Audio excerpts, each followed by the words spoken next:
It's my feel-good breakfast show.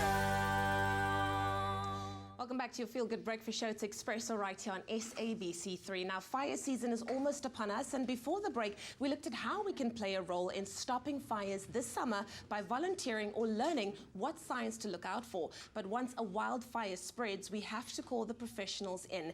Now, the Cape Winelands District covers almost 2,500 square kilometers and is one of the most difficult areas to manage. For this reason, the municipality's fire services shared their preparations for what they expect to be a very busy season.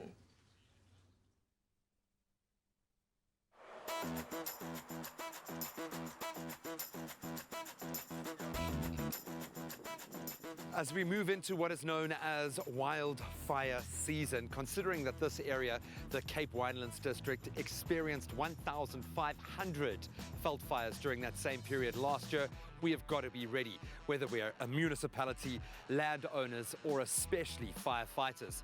Looking at this beautiful new vehicle behind me, I'm guessing she might be the star of the show. The Cape Winelands District is most at risk from December through to April, and due to the current drought, the level of fire activity is expected to increase over the coming season.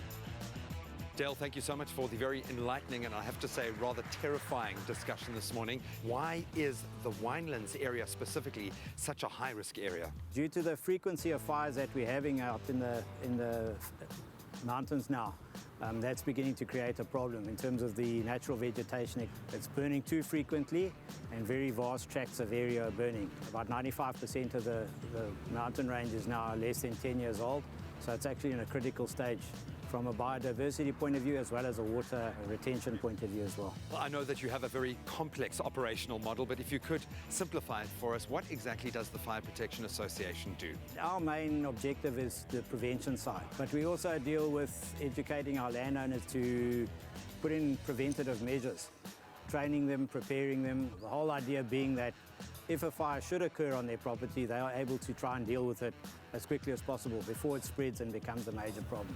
And that people are aware and clear around their areas and don't make fires unnecessarily, especially in the hot, dry, windy periods of time. This year, 60 full-time firefighters and 60 reservists are on standby. Plus, they welcome the addition of a brand new, fully equipped fire vehicle. So here she is in all her glory. If you will, Wayne, please take me through some of the finer points here, because I know that a huge amount of research gets done with the firefighters themselves in creating these incredible vehicles. When they call a vehicle a major pumper, they actually don't refer, it's not referred to the vehicle a major pumper because of the size of the vehicle, actually because of the pump. Okay. So for it to be a major pumper, it needs to push out 4,000 liters a minute. These are referred to hose reels, and that obviously they will use for initial firefighting. Something that immediately hits home for me is the ground clearance. I mean, she is a beast. It's a 4x4 vehicle. It needs high ground clearance because of the type of fires that we tend to. For that reason, that the superstructure is either on or above the sachet, so that obviously that the wheel clearance is not hampered. When would you send out a vehicle like this? Our response from all our fire depots is that we send out maximum response. So it would be a major firefighting vehicle like this. It will be supported by maybe another major firefighting vehicle, light firefighting and land cruiser as well. Because you do not know to what extent the fire has spread. So we don't want to be caught off guard. It's not just up to fire and safety services and local government to stick their hands up. Executive Mayor Dr. Helena van Schlecht reminds us that we all have a role to play. This is a community responsibility. It is the human error. 95% of all veldt fires and mountain fires starts with human error.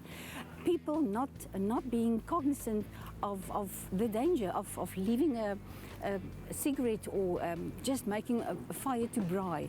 So human error we have to address. Each and every individual must be aware of the dangers of fire. And then, of course, the loss of water, because these are real threats. It is on our doorstep, and we'll have to take ownership, starting at the youngest in our families, the smallest of the children. They have to be aware that we cannot waste water anymore, that we must be aware of the dangers of fire.